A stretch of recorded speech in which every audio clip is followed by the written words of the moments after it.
Warahmatullahi wabarakatuh.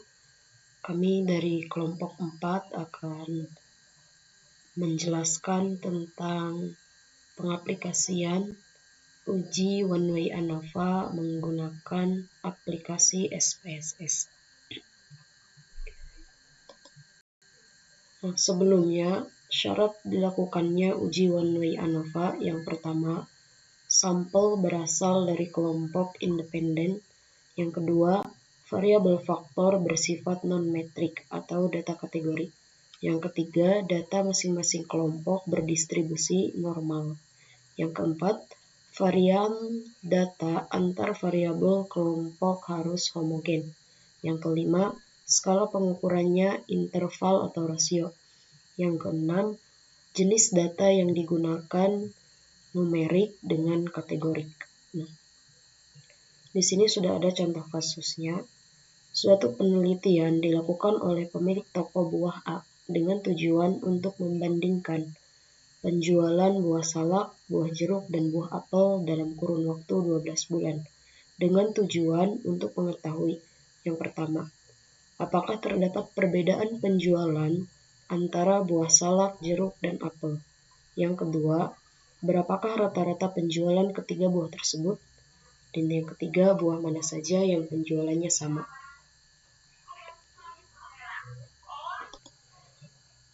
Untuk data penjualan ketiga buah tersebut selama 12 bulan sudah disediakan dalam Microsoft Excel.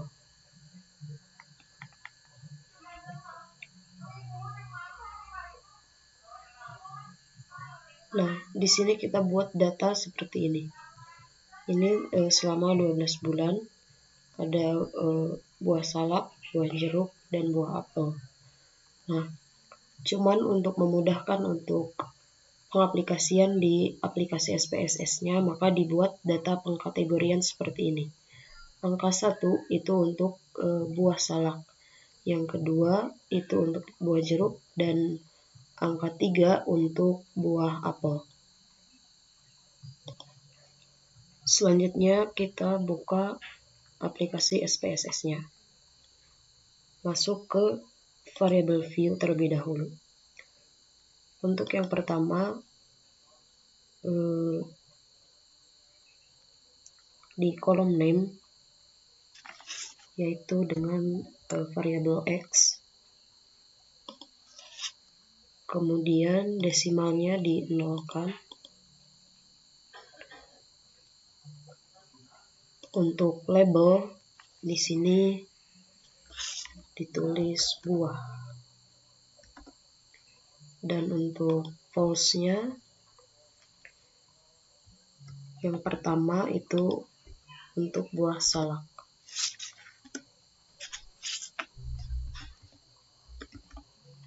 Klik add, kemudian 2 untuk buah jeruk. Klik add, dan yang ketiga untuk buah apel. Klik add, kemudian oke. Untuk yang kedua itu diganti dengan variabel Y. Desimalnya diganti ke angka 0.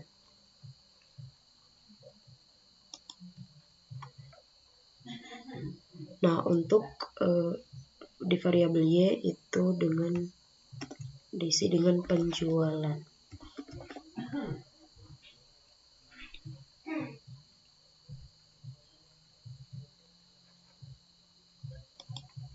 Setelah pengisian pada fetch variable view, kita berlanjut ke fetch data view.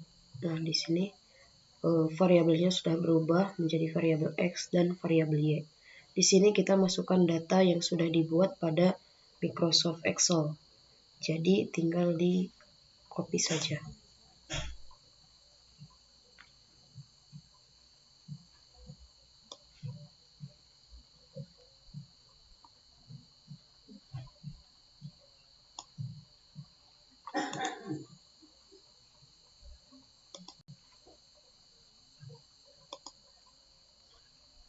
Kemudian paste di program SPSS.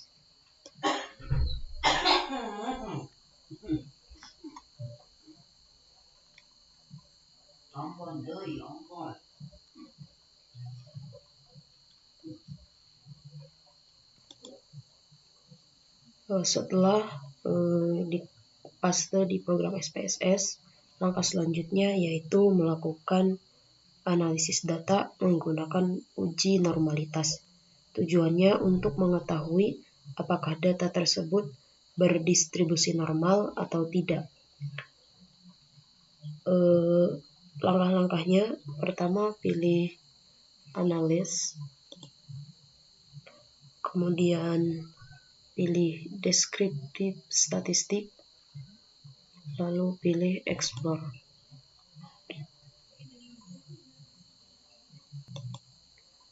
Untuk variabel buah kita pindahkan ke faktor list dan untuk penjualan ke dependent list.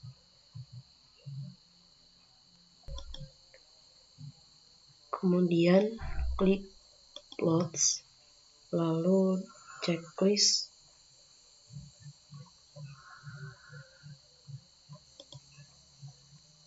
pada normality plot with test.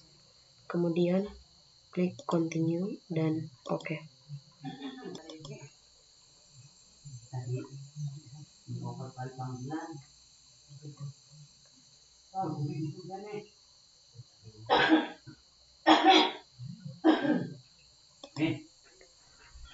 Di sini terdapat beberapa tabel, namun kita fokus pada tabel test of normality. Sebelumnya ada dasar pengambilan keputusan untuk uji normalitas.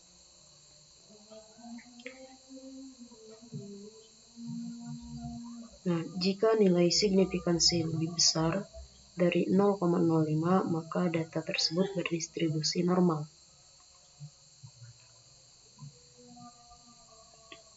Jika nilai signifikansi lebih kecil dari 0,05, maka data berdistribusi tidak normal.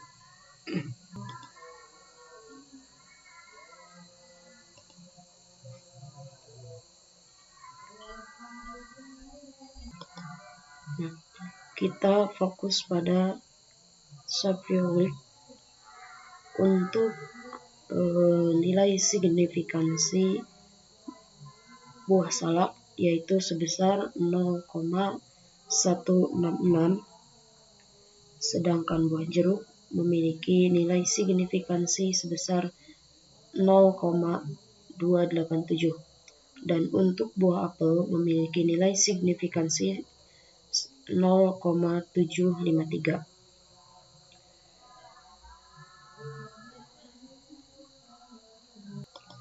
Nah, dari ketiga buah tersebut memiliki nilai signifikansi lebih besar dari 0,05.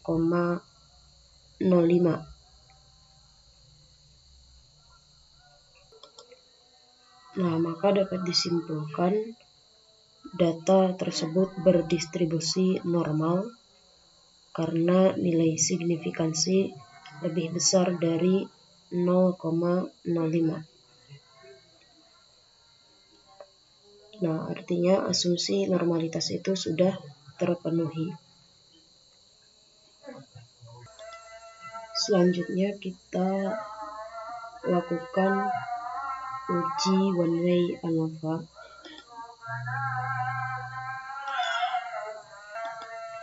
Caranya kita klik analysis, kemudian compare means, lalu pilih one way ANOVA. Nah, ini akan muncul kotak dialog seperti ini. Untuk variabel buah dipindahkan ke faktor dan untuk penjualan ke dependent list. Kemudian selanjutnya klik post hoc, kemudian pilih to case SB, kemudian continue, kemudian klik option, kemudian kita checklist pada descriptive dan homogeneity of variance test, kemudian klik continue, kemudian kita klik OK. Nah,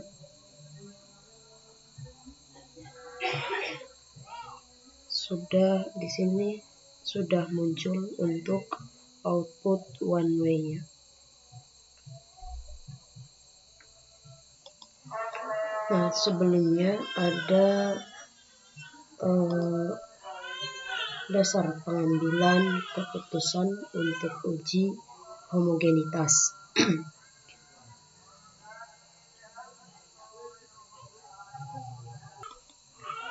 Yang pertama, jika nilai signifikansi lebih besar dari 0,05, maka distribusi data adalah homogen atau varians data sama.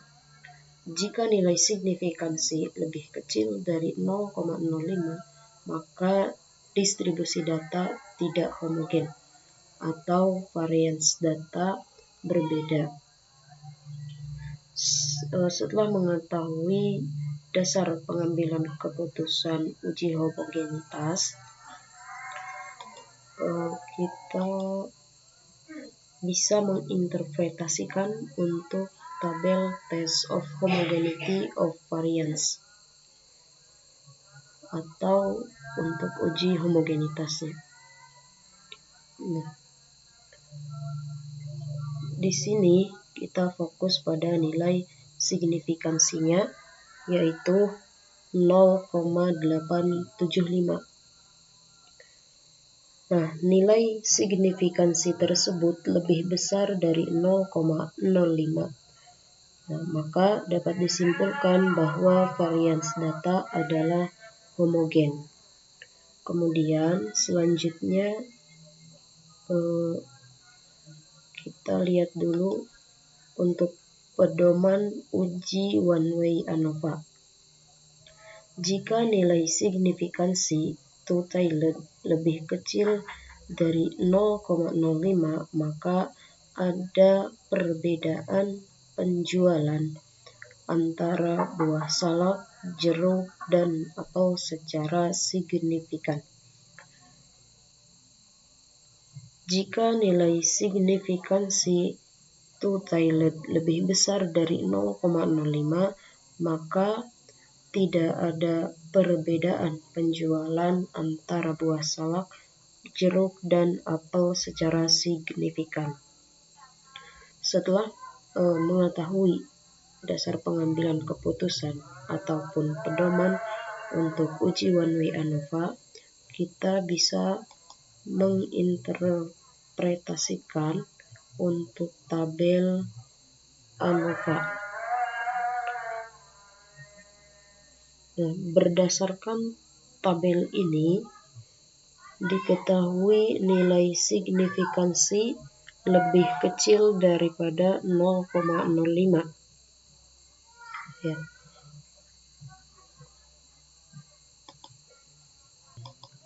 Nah, di sini nilai signifikansinya adalah 0,031, yaitu lebih kecil daripada 0,05. Nah, maka bisa disimpulkan bahwa rata-rata penjualan dari ketiga buah tersebut, yaitu buah salak, buah jeruk, dan buah apel, adalah berbeda secara signifikan.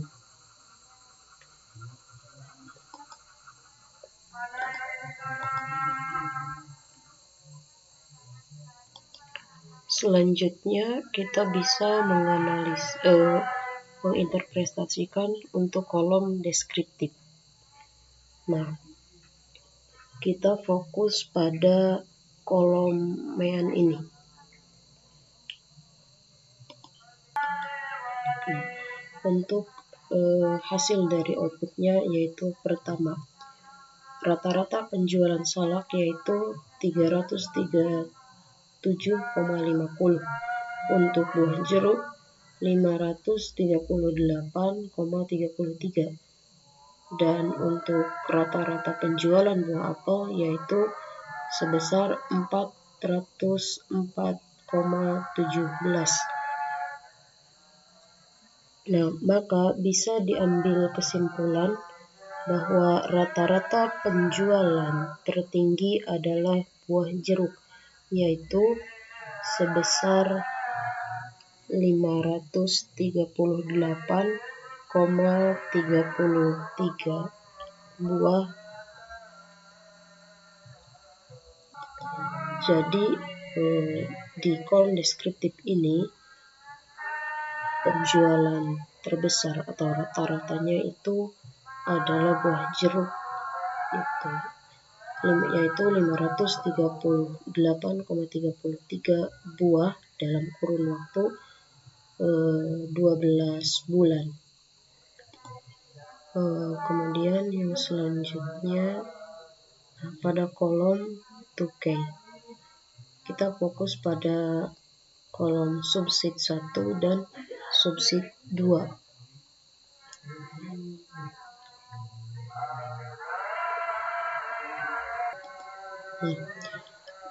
Pada kolom ini, pada subsheet 1 terdapat data penjualan buah salak dan buah apel.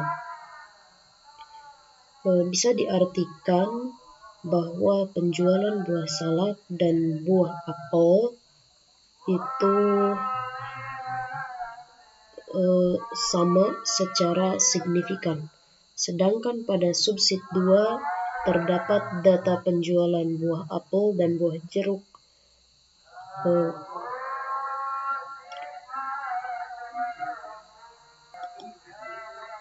maka bisa diartikan bahwa penjualan buah apel dan buah jeruk itu secara signifikan sama.